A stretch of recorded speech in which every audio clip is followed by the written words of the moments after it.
In 1973, the American psychologist David Rosenhan did a study in which he sent healthy men and women of various ages and jobs to various mental hospitals. They all pretended to be mentally ill, so they were admitted to the hospitals. When describing their illness, they would use vague terms like hearing noises. After they were admitted to hospital, they acted and behaved normally without showing any signs or symptoms of any mental illness. On average, they all stayed in a mental hospital for nearly 20 days, where they felt they were losing their sense of autonomy and power to be themselves. They kept a journal of their experience. At first, they did it secretly, but later openly, which was seen by the hospital staff as a somewhat odd behavior.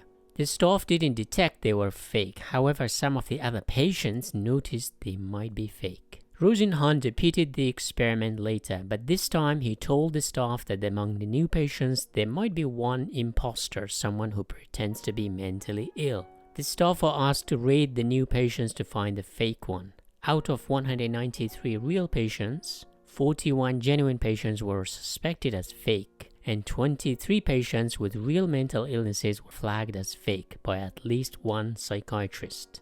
The validity of study is not the point here. The point is the sentiment that a lot of modern illnesses are not real or made up to either sell drugs or control people. In 1961, the Hungarian-American psychiatrist published a book called The Myth of Mental Illness, in which he argued that mental illness is a way of labeling someone. He argued that a lot of what is termed as mental illness is simply life being too tough at times. I'm not suggesting that mental illnesses are not real. Of course, a lot of people go through serious pain due to their psychological problems. Why is this relevant here?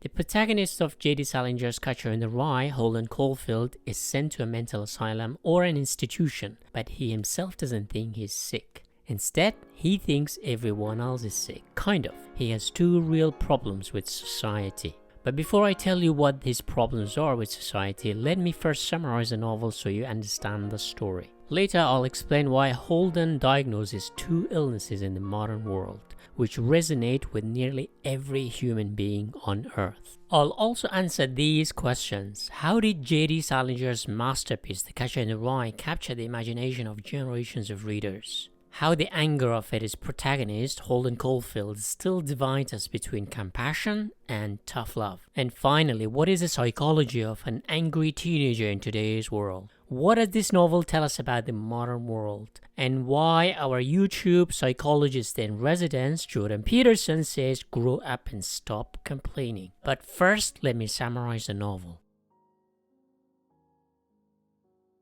Summary. The Catcher in the Rye, published in 1951, is not only the most censored novel in American schools for use of vulgar language, sex, alcohol, and antisocial sentiments, the novel has also been associated with horrific events.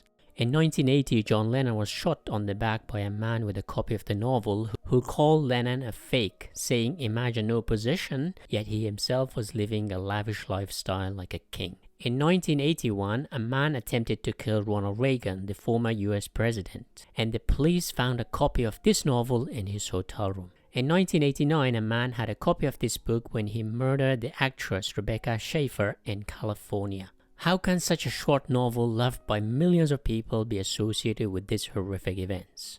Imagine the 1940s in New York City. J.D. Salinger is in his 20s. He was born in 1919, right after the First World War and during the Spanish flu pandemic. He has dropped out of 2 universities but has finished a degree in creative writing, which, let's face it, is not the best way to make money. The Second World War is raging in Europe, but America is watching from a safe distance. Then, in December 1941, the Japanese attacked Pearl Harbor. Now, millions of young Americans are anxiously waiting to be drafted and sent to war. As a 17-year-old American boy, you are anxious to turn 18 and be drafted to fight the Japanese and the Germans in some far distant places you have never been or seen. As a teenage boy, you thought your battle was with girls, finding one to mate or even marry. But now you have to fight people you don't know, who don't speak your language. You like this girl called Sally, but forget about her. You have to fight a war in a different continent. Now let me make it clear, J.D. Salinger served in Second World War, but he doesn't mention it in the novel. But you can feel the tension and the angst of a 17-year-old boy about to turn 18 and the real possibility of dying in a foreign country. Salinger, however, turns that angst into one of the most beautiful tales of modern literature. The Catcher in the Rye is narrated by Holden Caulfield, 17, who tells his own story of teenage rebellion. He's been having some psychological problems, so he's under some kind of treatment where he has to remain until next month. But this hospital or sanatorium is a perfect place to write a novel telling his story. Even from the first sentence, we know his rebellious attitude towards everything, including storytelling. Quote, "If you really want to hear about it, the first thing you will probably want to know is where I was born, and what my lousy childhood was like, and how my parents were occupied and all before they had me, and all that David Copperfield kind of crap, but I don't feel like going into it, if you want to know the truth." Despite Salinger rebelling against Dickens here, he actually published the novel in a serial form, a craft which Dickens is known for. Most of the story is set in New York in the winter, but the story starts at his boarding school in the neighboring state of Pennsylvania, where Holden has failed a few exams and has issues listening to his teacher, so it is highly likely that he would be expelled from school. His only redeeming quality is his English grades, so one of his classmates named Stradlater asks him to write an essay for him. Holden agrees. He writes the essay about a red glove that belonged to his own brother, who has died of cancer. Stradlater reads it and he's not impressed. Glove? Holden tries to hold his rage. You know that his brother meant a huge deal to him. Salinger is a master of showing, not telling. We feel Holden's deep pain of losing his brother at such a young age. To make matters worse, Stradlater has been on a date with Jane, a girl Holden fancies himself. Now, his only redeeming quality his writing is question, but to add salt to the injury, he's also dating a girl Holden likes. Holden snaps and punches Stradlater, but unfortunately, just like his school grades, he fails in his fight too. He receives a few punches in the nose and falls to the ground. He tries to get some sympathy from his roommate Robert Ackley, but he's asleep. Holden is like a wounded animal now. His only option is an escape from it all. School, no school, Holden decides enough is enough. He takes a train to New York to escape it all. Nowadays, American teenagers head to Florida for spring break to escape it all for some excitement and freedom. Back then, or for Holden specifically, New York has that allure of freedom.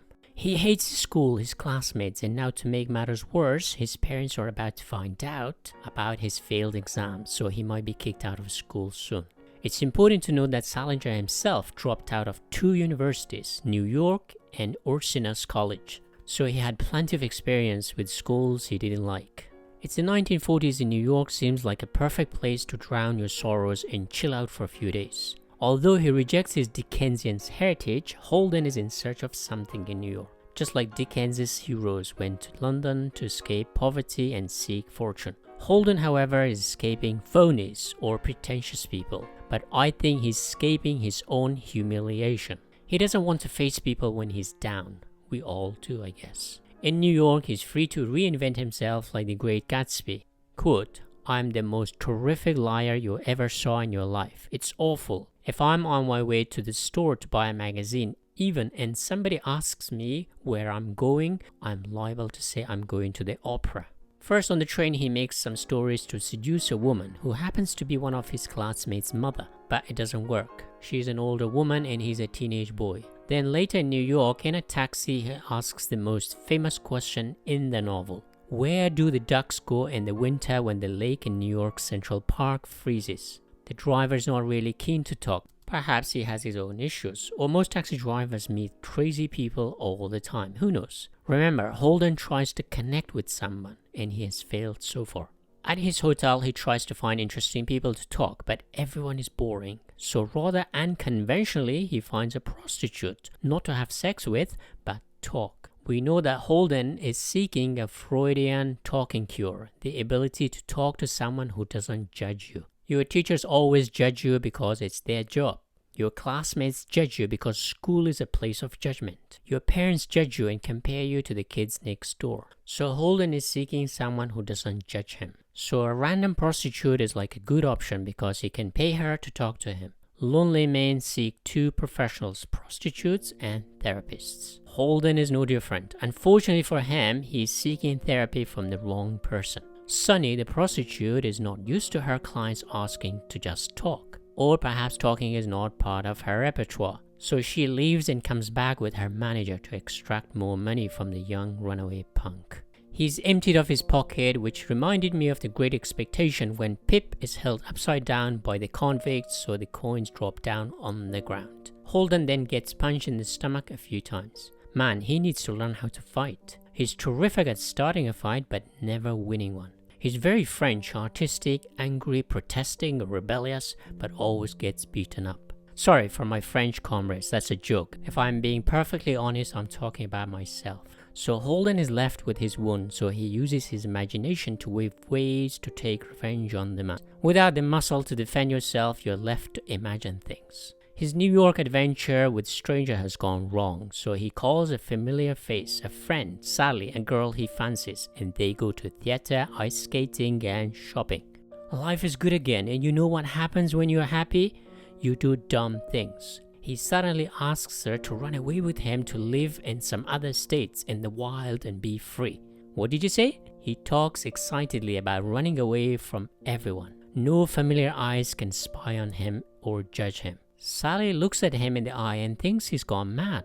She refuses, of course. Before he does something more impulsive, she leaves him. Disappointed, Holden calls another friend and he too is annoyed by his random questions. Holden finally decides to sneak into his parents' house and talk to his little sister, Phoebe, who is perhaps the only genuine human being in Holden's entire world, because she's still a child.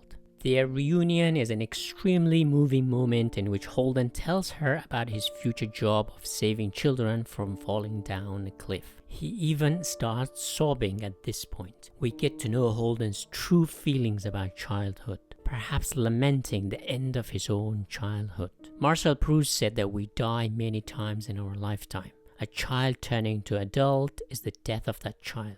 Becoming an adult is like a teenager being drafted to go to war, where the possibility of death is quite real. Becoming an adult means the child dies inside you. Holden is trying to hold on to that innocence and magical time.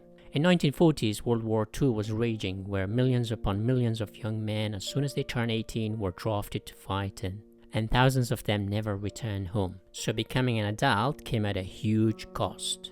Before his parents return home, he leaves to visit a former English teacher whom he respects a lot. Despite not agreeing with him about certain novels like Hemingway's novel A Farewell to Arms, his teacher says pretty much the same thing as his other teachers, that Holden is ruining his future by being sloppy with his school grades. Holden's biggest problem is that he doesn't plan things for the future. He wants to be in here and now like a Zen Buddhist. At one point when he's asleep, his teacher strokes his hair, which he interprets as sexually charged and inappropriate. He leaves him and spends the night at the train station's waiting room. The next day, he meets Phoebe again and tells her about his plan to head west and live a simple life somewhere remote. She asks him to join, but he refuses. They have a fight, but later reconciled at the New York Zoo.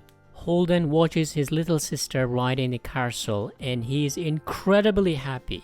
The joy on her face fills his heart and he knows that nothing can compare to seeing a child joyful. That unadulterated joy, raw, honest and pure. Once you become an adult, you lose it. The novel ends when Holden finally meets his parents. Perhaps they decide to send him to a hospital or sanatorium where he is now recovering. He tells us that next September he's going to a different school. At this point, he says he doesn't want to continue his story because it makes him nostalgic and makes him miss his classmates. The novel ends with these lines, quote, "Even old Stradlater and Ackley, for instance. I think I even miss that goddamn Morris. It's funny, don't ever tell anybody anything. If you do, you start missing everybody." Analysis: childhood. Childhood might be a modern invention. If you go back 200 years ago, children work alongside adults from very young age. Dickens's novels are full of kids working. Even today in poorer countries, children have to work to make a living.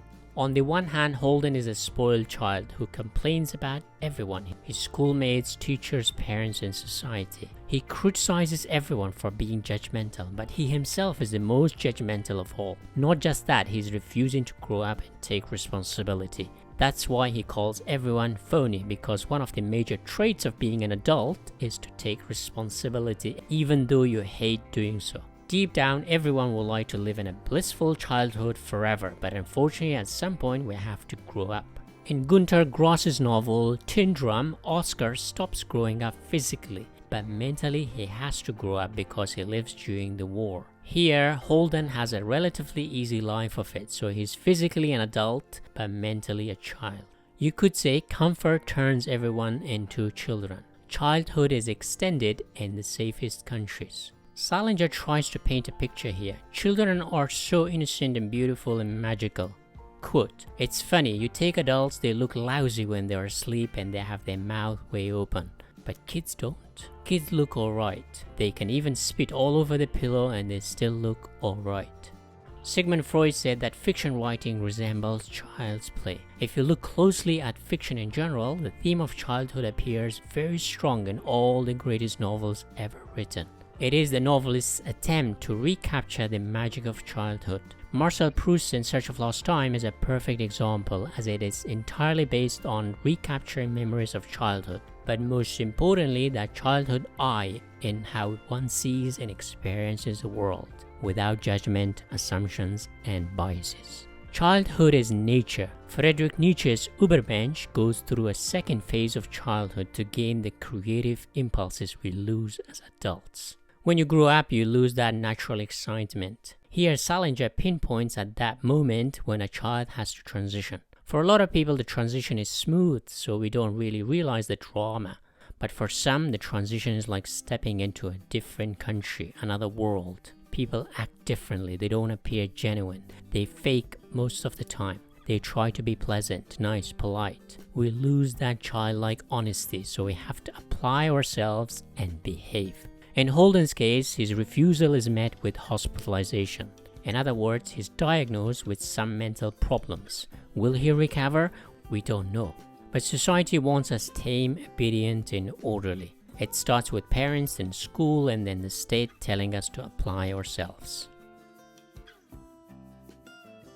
Tough love versus sympathy. The novel has divided the world into two camps. On the one hand, those who say man up and take responsibility, goddammit, they have a point. However, there are also those who feel sympathy for Holden because they think he suffers from mental illness. Most institutions, including the government, think that you should go through a treatment, which he does in this novel. Now the question I posed at the start, why do we love and hate Holden at the same time? It goes really deep. Holden is not someone on the page. He's a real person. He's every one of us. We have all been there. He articulates how we feel at some point in our life. His language, words, comic tone, attitude, and his cynical voice are all beautifully done.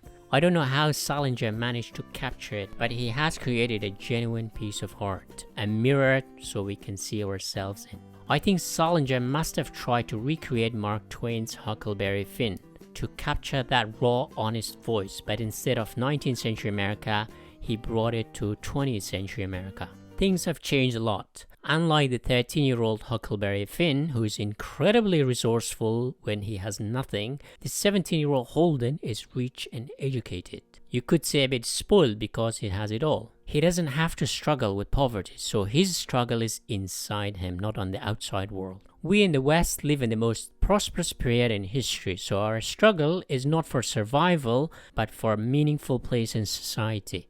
We have plenty of food and we live in a safe society, yet we are not satisfied. You cannot imagine Dickens writing The Catcher in the Rye back in 19th century. It would have been difficult to sell such a novel back then, but the world has changed. You could say we are hardwired to find new struggles. If none exists on the outside, we invent ones on the inside. This debate is especially strong in America between those who say toughen up and take responsibility and those who try to cushion the young by creating the so-called safe space in which criticism of any kind is seen as an attack. Canadian YouTuber, psychologist in residence, after many years of clinical practice, published his best-selling book, 12 Rules for Life, in which he diagnosed the youth of today, instead of sorting their lives, want to change the world. He says, grow up and stop complaining about the world when your own room is in a mess. A huge number of young people, instead of applying themselves and sorting out their own personal problems, take on the job of rescuing other people through what is called social justice war. Remember, Holden too wanted to save children from falling down a cliff into adulthood. Peterson echoes the Russian writer Fyodor Dostoevsky, who similarly was telling the Russian young intellectuals to not mess up with the Russian society destroying its fabrics. Of course, they didn't listen to him. As a result, there were revolutions, counter-revolutions, and 70 years of socialism and authoritarian rule. So Peterson's main argument is that the modern capitalist society, especially the liberal version, is the best we humans have achieved. No society has ever been freer, fairer, and as just as this one. So stop complaining. This sentiment is echoed by immigrants in America, especially the first generation, who for the most part escaped poverty and lack of freedom. The second and third generation immigrants might have a different outlook because they don't have their parents' experience of hardship or lack of freedom. The old adage, the more cushion you are, the more you have things to complain about. Economists and policymakers support immigration precisely because it rejuvenates the economy, as immigrants not only bring new ideas, energy, and hard work, but they also bring the attitude of getting on with life despite the hardship. Prosperity breeds softer people. That's the reason the civilizations rise and fall. We seek comfort, but in the long run, comfort destroys us. As a result of immigration, America has maintained itself as the economic and innovation powerhouse in the world. Japan, however, has a huge problem, especially faces a pension crisis because it has more insular policy towards immigration. Japan has the highest national debt per capita in the world and also the oldest people. Now, going back to the novel, despite Salinger beautifully capturing the voice of a cynical teenager, I think it's a lot more than a teenage or a young adult novel. You could say it's a novel of midlife crisis, thinly disguised as a teenage rebellion. Salinger wrote it when he was in late 20s and 30s, after serving in the US Army during World War II and the 1940s, and saw some horrific scenes which must have remained with him for the rest of his life. Once seen, it cannot be unseen. Of course, today 17-year-old boys don't have the anxiety of being drafted in the army. Another important fact worth mentioning is that Salinger visited his father's slaughterhouse in Poland, which disgusted him with meat, and he became a vegetarian. On a psychological level, he must have questioned his family's business, his father's existence as someone who made money by slaughtering animals. As children, we are shielded from the ugliness of the real world, and once we know, we question reality. It's a huge shock in the system. Holden cannot accept fake people. While we love Holden on the page, we would dislike him off the page. He would be a nightmare in real life. He's impulsive, judgmental, and a liar. We love him because he articulates how we feel and felt at some point in our life. But don't get me wrong, we don't want to be friends with someone who is negative or cynical like him. We don't want to be someone who resembles us, our cynical and constantly negative self. We like to spend time with people who bring the best out of us, not the worst of ourselves. We love people who are responsible, reliable, and accountable. We might have negative qualities in ourselves, but we never like those things in other people. We want others to man up or woman up and not complain. However, we like to complain from time to time. We all have that selfish tendency. So we love Holden for his comic, cynical tone on the page, but would run away from him if we meet him in person. No surprise that all his friends ran away from him. He tells you everything as it is, honest and often harsh. I think we tend to like some bullshit in our life. Why? Modern capitalism. Now, going back to the two problems Holden has with modern society. What are those problems? He thinks everyone around him is fake, which brings me to his biggest problem.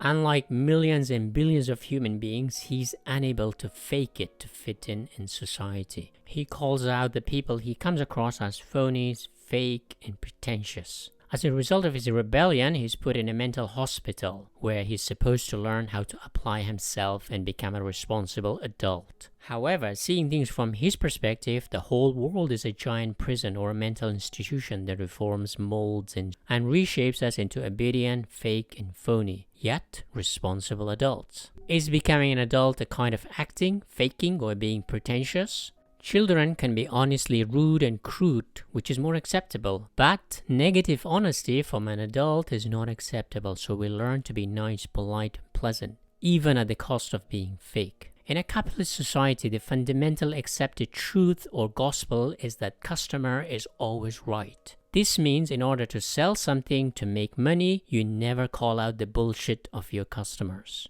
No matter how unreasonable, stupid a customer is, the seller is supposed to bite their tongue. Not just sellers, employees also should bite their tongue so they can get a job. Being professional means you have to ignore the bullshit from others at all times. Over decades and centuries, you learn to fake a smile. This has become the norm. Wherever there's money exchanged, you act professional, polite, and nice. So you can never be honest with a customer and employers and even colleagues. Since we spend most of our waking hours dealing with these people, by the time we meet friends, we may continue to fake it. This has become part of being a fully functional professional adult in a highly advanced capitalist society. But it works. Why? Because capitalism invented something incredible. While money, mass production, and technology are amazing inventions of capitalism, its biggest invention is the future. This brings me to Holden's second problem. He doesn't believe in the future. In a capitalist society, the future is more important than the present or the past. It turned our innate fear of a cold winter into an economy. You constantly collect wood for burning. No matter how hot the place you have, you always think about the future. A cold winter. Even towards the very end of the novel, he's still not convinced that he should think about the future. Quote, a lot of people, especially this one psychoanalyst guy they have here, keeps asking me if I'm going to apply myself when I get back to school next September. It is such a stupid question in my opinion. I mean, how do you know what you're going to do till you do it? Holden is an artist who wants to be in the moment. Or he's a Zen Buddhist who likes to be in here and now. Fun fact, Salinger was heavily drawn to Zen Buddhism. He disliked fame and attention. He lived a recluse life despite his popularity. He lived to be 91 years old. So perhaps living in the moment means you live a long time because you don't worry about the future. A Zen Buddhist tells you here and now, but your society tells you the future and more future. So Holden is a lone protester against the future. Everyone tells him to apply himself, but he prefers living in the moment. But fortunately or unfortunately for him, the future always wins in the end. Most of us learn to apply ourselves because that's how society is sustained. That's how the world functions. Everyone has to take responsibility and do something. Capitalism prospers and we succeed if we delay gratification and think about the future. Being in the moment is good, but being in the future always wins in the long run. Of course, living in the future has a huge psychological toll on a lot of us. To cope with that huge toll, a lot of people become addicts, mentally ill, and in worst cases, end their lives. Holden ends up in a hospital while the rest of us have to cope with it any way possible. But reading this novel is one of the best medicines out there. That's what literature does. It articulates our feelings about the world, and that's therapeutic in itself. Literature is a mirror so we can see ourselves, our flaws and strengths. The Catcher in the Rye resonates with me because I recognize myself in Holden, the whiny and complaining side of me. This recognition allows me to judge myself, apply myself. So hats off to J.D. Salinger for writing one of the most amazing novels you will ever read, yourself. It's not just The Catcher in the Rye, but it's also Catcher in Us. Thank you for watching.